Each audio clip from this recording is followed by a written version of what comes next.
नमस्कार साथियों, स्वागत है आप सभी का ग्वालवंशी जीएस सेंटर में। साथियों, आज के सेशन में हम कुछ क्वेश्चन ऐसे करने वाले जो करंट के तो है, लेकिन उसका जीएस वाला बहुत ही महत्वपूर्ण है, इसलिए जीके और जीएस वाले पोर्शन के अकॉर्डिंग एक हम आज के सेशन को कवर करेंगे।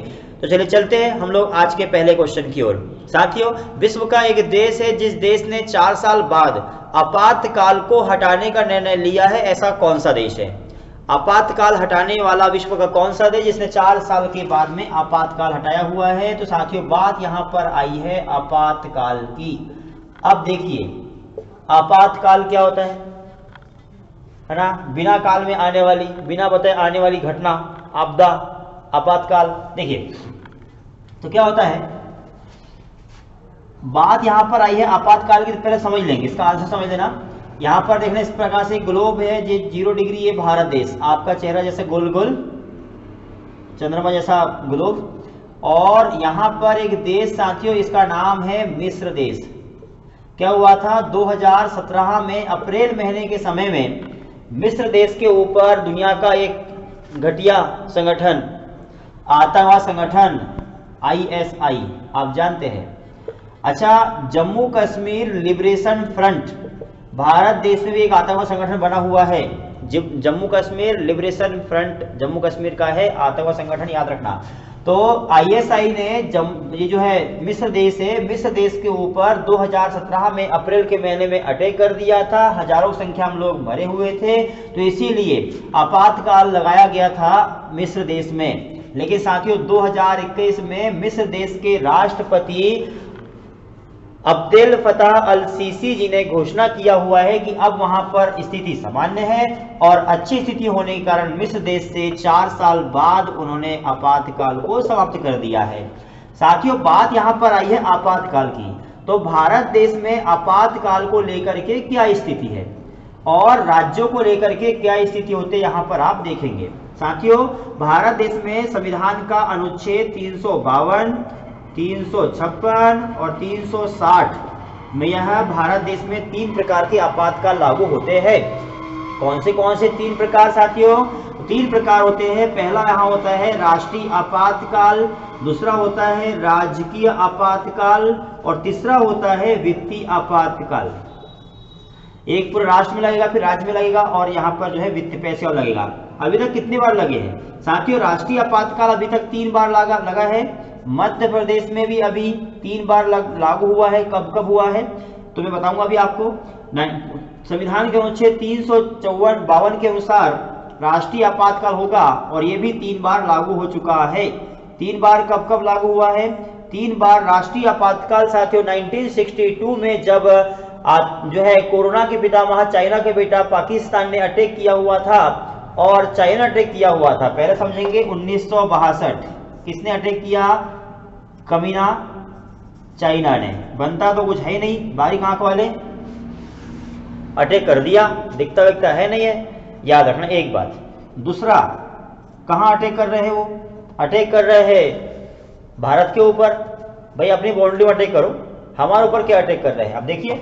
अच्छा, उसके बाद में दूसरा अटैक हुआ है भारत देश के ऊपर। पहली बात तो 1962 में चाइना अटैक करा, उसके लिए हमने आपातकाल लगाया। उसका 1971 में पाकिस्तान के साथ युद्ध हुआ, उस समय लगाया, और 1975 में बाहरी आक्रमण और जो है अशांति, आंतरिक अशांति फैल गई थी, इसीलिए भी लागू कर दिया गया था।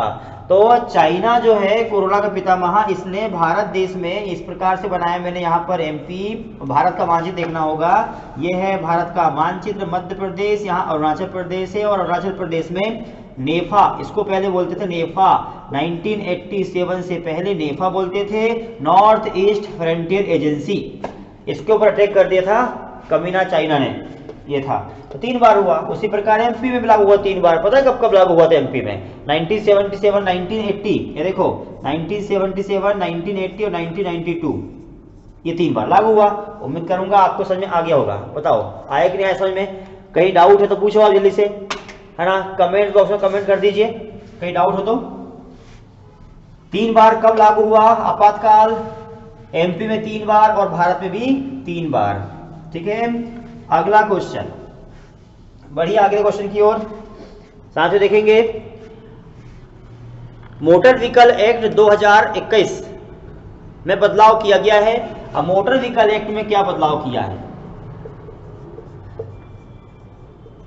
मोटर व्हीकल एक्ट, भारत देश में मोटर व्हीकल एक्ट 1988 चल रहा था, जो बदलाव करते हुए 2019 में किया, फिर 2021 में अब अंतिम मोटर व्हीकल एक्ट लागू किया गया है। मतलब 2021 में नया वाला मोटर व्हीकल एक्ट लागू हुआ है। अब 2021 में नया मोटर व्हीकल एक्ट लागू हुआ है, तो इसमें देखना होगा ये चीज आपको, क्या हुआ था 2021 तक। अभी तक ये नियम था कि आप 3 सीट गाड़ी में जा नहीं सकते हैं। मतलब ऐसा 3 सीट तो अभी भी जाएंगे, लेकिन 3 सीट का प्रावधान क्या था? जैसे 2 व्यक्ति हैं, पति पत्नी और उनका बेटा बेटी, जो 2 साल का है, 3 साल का है, 4 साल का है, तो नियम कहता है कि 3 लोग नहीं जाएंगे। यदि 3 लोग बैठे, छोटा बच्चा है, 10 साल का है, 4 साल का है, 5 साल का, डजेंट मैटर, मायने रखता है कि आप 3 बैठे तो आपके ऊपर 10,000 रुपये 1,000 रुपये का जुर्माना लगा दिया था अभी तक। लेकिन अब क्या हुआ है, यदि 3 लोग बैठे हैं जुर्माना नहीं लगेगा, लेकिन 3 कौन से? एक बच्चा होना चाहिए, छोटा सा मासूम सा, 4 साल से कम वाला। तो 9 महीने से 4 साल तक के बच्चों को आप बिठा सकते हैं, और यदि आप ले जा रहे हैं तो इसके ऊपर कोई भी जुर्माना नहीं लगाएगी सरकार। तो अब 3 लोग अलाउ हो गया, लेकिन 3 कौन सा? उसमें एक बच्चा होना चाहिए, पति पत्नी, 2 भाई बहन, कोई भी 3 लोग हो, लेकिन यहाँ पर एक बच्चा होना चाहिए। साथियों, बच्चा भी पहले होता यदि है तो भी जुर्माना लगता था, लेकिन अब बच्चे को जुर्माना नहीं लगेगा। 2 व्यक्ति के साथ बच्चा अब जा सकता है, लेकिन कुछ नियम बनाए हुए हैं इसने बच्चे को लेकर के। पता है क्या बनाया हुआ है? बच्चे को लेकर के नियम ये बना हुआ है कि भैया आप 4 साल से कम आयु का बच्चा को ले जा सकते हैं, 9 माह से 4 साल तक के बच्चों को, लेकिन आपको 2 चीज ध्यान रखना पड़ेगा। वो होगा, सबसे पहले बच्चों को क्रेश हेलमेट लगाना होगा। क्रेश हेलमेट लगता है बच्चों को सिर में, वो वाला, वो क्रेश हेलमेट लगाना होगा। दूसरा, आपको एक सेफ्टी हार्नेस लगाना होगा। सेफ्टी हार्नेस का मतलब होता है कि वो जो व्यक्ति बैठा हुआ है उसके कमर में बच्चा बंधा रहेगा, ऐसा सेफ्टी हार्नेस कहलाता है। सुरक्षा व्यवस्था को देखते हुए वो बच्चे जो है, आगे जो बैठा व्यक्ति है ड्राइवर, उसके पीछे बैठा हुआ बच्चा या आगे बैठा बच्चा है, उसको बांधने के लिए कमर से कमर बांध के रखेगा, उसको बोलते हैं सेफ्टी हार्नेस। तो सेफ्टी हार्नेस लगा के रखना पड़ेगा। यदि आपने नहीं रखा हुआ है तो बच्चा कहीं पर भी टपक जाएगा, गाड़ी दचका लिया टपक जाएगा। इसके लिए सेफ्टी हार्नेस के तहत गाड़ी आप चला सकते हैं, ये भी भारत सरकार ने बताया हुआ है। अच्छा, ठीक है। अगला आपके लिए और क्वेश्चन, भारत, मैंने एक क्वेश्चन करवाया था आपको, बहुत अच्छी बात है ये कि मैंने आपको एक क्वेश्चन करवा दिया था कि भारत देश की सरकार से आग्रह किया हुआ था, मैंने पूरा बताया हुआ था कि बक्सवाहा के जंगल में बहुत सारे पेड़ कटने वाले हैं, और वो पेड़ कटेंगे तो नुकसान कितना होगा, क्योंकि उधर आगे देखेंगे तो रीवा सतना क्षेत्र में है, फिर इधर छतरपुर और बहुत सारे सागर में नौरादेही वगैरह अभ्यारण्य है, बहुत सारे अभ्यारण्य को नुकसान पहुंचेगा, बहुत सारे जानवरों को नुकसान पहुंचेगा यदि बक्सवाहा का जंगल कटता है तो, ऐसा करके। तो बक्सवाहा के जंगल को लेकर कुछ बातचीत हुई है। अभी क्या हुई है आप देखिए, बक्सवाहा के जंगल, साथियों बक्सवाहा जो है, बक्सवाहा को सेव करने के लिए हमने प्रोटेस्ट भी किया हुआ था, सेव द बक्सवाहा फॉरेस्ट ऐसा करके। तो आप देखिए साथियों क्या हुआ है, ये है भारत का मानचित्र, मध्य प्रदेश, यहाँ पर दिल्ली। पहले देख लेते हैं मामला क्या है। ये देखिए इस प्रकार से भारत का मानचित्र, मध्य प्रदेश, यहाँ पर ये है छतरपुर। साथियों छतरपुर जिले में विश्व का सबसे बड़ा हीरा का भंडार का पता चला था। अभी कहाँ हीरा भंडार? अभी हमारे पन्ना में है, पन्ना डिस्ट्रिक्ट में हीरा का भंडार है। और हीरा का भंडार में साथी यहाँ पर क्या है, एक भरवेली, उकवा, मझगवा। हाँ, यहाँ पर देखना, यहाँ ये देखिए ये बालाघाट है, बालाघाट में 2 खदान है, उकवा और भरवेली। उकवा प्लस भरवेली, ये दोनों खदान मैग्नीज की है। उसी प्रकार पन्ना में है मझगवा, मझगवा, जो मझगवा है, मझगवा, अब याद रखना होगा ये विश्व का सबसे बड़ा हीरा की खदान है पन्ना डिस्ट्रिक्ट में। तो पन्ना डिस्ट्रिक्ट में है, वैसे यहाँ पर छतरपुर में हीरा जो है, हीरा मिला हुआ था बक्सवाहा के जंगल में। भैया हीरा जो है 2,15,000, इतने सारे पेड़ को काटना पड़ता। इतने पेड़ काटेंगे फिर जमीन में गड्ढा करेंगे, और गड्ढा करने के बाद में उसके बाद वहां गड्ढा करके फिर हीरा निकालेंगे, ऐसा परमिशन दे दिया। तो इसके लिए क्या हुआ था, मध्य प्रदेश सरकार से हमने आग्रह किया, लोगों ने प्रोटेस्ट किया, अंतर्राष्ट्रीय स्तर पर खबर पहुंची, सुप्रीम कोर्ट मामला पहुंचा, तब अंतर्राष्ट्रीय स्तर पर सुप्रीम कोर्ट में मामला सेट हुआ और मामला सेट होने के बाद में 2021 में मामला का रिसॉल्व हुआ। और ये बात आई है क्योंकि भारत देश में एक व्यक्ति दिल्ली निवासी है, वो अंतर्राष्ट्रीय यूएन का एक सेक्रेटरी भी रह चुका है। वो व्यक्ति जो है पूर्व कंसल्टेंट रमित बसु करके हैं।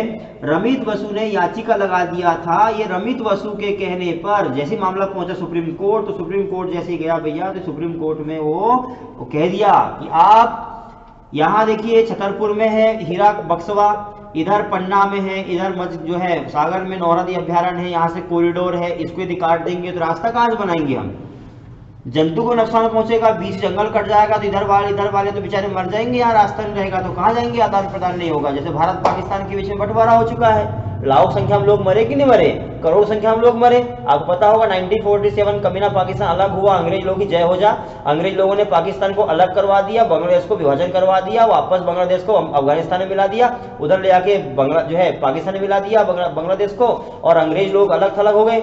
अब याद होगा सिमला समझौता करवाया, नेफा प्रदेश करवाया, तिब्बत का बंटवारा करवा दिया, अफगानिस्तान विभाजन करवा दिया, म्यांमार देश का 1943 में अलग अलग करवा दिया। आप जानते हैं सब लोगों को, श्रीलंका को विभाजन करवा दिया। ये सब चाल किसकी है? कम्युनिस्ट चाइना उनके लोगों की है, अंग्रेज लोग, दूध डेरी लोगों की। चलिए खैर आगे तो क्या हुआ है, जैसे ही जो रमित बसु है, रमित बसु ने 2021 में सुप्रीम कोर्ट में मामला पहुंचाया, तो सुप्रीम कोर्ट ने कहा कि अब छतरपुर के बक्सवाहा जंगल को कोई नहीं काटने वाला है। उन्होंने उसकी याचिका को सुनते हुए कह दिया है कि यहाँ पर नुकसान होने वाला है, अगली सुनवाई तक कोई भी इसके ऊपर एक्शन नहीं लेगा, कोई खुदाई नहीं करेगा, कहीं भी किस प्रकार से कोई यहाँ पर गतिविधि नहीं होगी, अर्थात इसके ऊपर पोस्टपोन कर दिया है सुनवाई को। अब सुनवाई अब सुप्रीम कोर्ट में पहुंच गई है, चलते रहेगी 20-50 साल, लेकिन मैं उम्मीद करूंगा कि मझगवा जो है वो मझगवा ही बना रहने दे। छतरपुर से जो पेड़ पौधे कट रहे हैं, पेड़ पौधे न कटे, काहे करवाया हमने फिर इत्या आंदोलन? भारत सरकार चाहती है कि पेड़ पौधे काट करके और पैसा कमाए, ये प्राचीन रणनीति रही हुई थी। अब देखिए बक्सवा क्या है, ये बक्सवा काटो पैसा कमाओ, मतलब यही तो है। तो ऐसे तो हुआ था युद्ध, आपको पता होगा। ये देखिए इस प्रकार से भारत का मानचित्र, मध्य प्रदेश, यहाँ पर उत्तराखंड है, उत्तराखंड में चमोली जिला, और जो चमोली जिला है, चमोली जिले में 1973 में सुंदरलाल बहुगुणा के नेतृत्व में, माया देवी के नेतृत्व में आंदोलन हुआ था, चिपको आंदोलन 1973, सुंदर बहुगुणा। और ये टीम कहाँ पहुंची, फिर पहुंची तमिलनाडु, यहाँ केरल में साइलेंट बचाओ आंदोलन 1978 में, साइलेंट वैली बचाओ आंदोलन 1978 सुगाथा कुमारी ने किया, सुगाथा कुमारी ने केरल में इसका नेतृत्व किया हुआ था। तो केरल, और यहाँ से टीम कहाँ गई, यहाँ, फिर बोला भैया यहाँ भी जबरा, यहाँ से कहाँ जाए, चलो बोले यहाँ चलते एमपी, भी एमपी में आए मेघा पाटेकर, 1985 में मेघा पाटेकर ने भगा दिया लात मार के इनको। फिर यहाँ से निकले ये, फिर यहाँ गए पश्चिम बंगाल, और पश्चिम बंगाल में 1988 में फिर युद्ध हुआ, आंदोलन हुआ, पर्यावरण बचाओ आंदोलन, इसका नाम था सुंदरवन बचाओ आंदोलन 1988, कैलाश सांखल ने किया। इस प्रकार से आंदोलन हुए, तो ये आंदोलन हुए। वैसे यहाँ पर भी हम आंदोलन करेंगे, बचा के रहेंगे बक्सवाहा फॉरेस्ट को। वहाँ के लोगों ने विरोध करना शुरू किया, भारत जनता ने विरोध करना शुरू किया, समझदार जनता सपोर्ट करी, और उसके बाद में सुप्रीम कोर्ट ने फैसला सुनाया कि अब अभी नहीं काटेंगे, आने वाले समय जब सोचेंगे उस समय हम निर्णय देंगे, उसके बाद में जो भी होगा वो आगे होगा। उम्मीद करूंगा यहाँ तक आपको समझ में आ चुका होगा। अगला वीडियो कल आपको फिर सुबह मिलेगा, कल सुबह तक के लिए आप सभी का धन्यवाद। जय हिंद।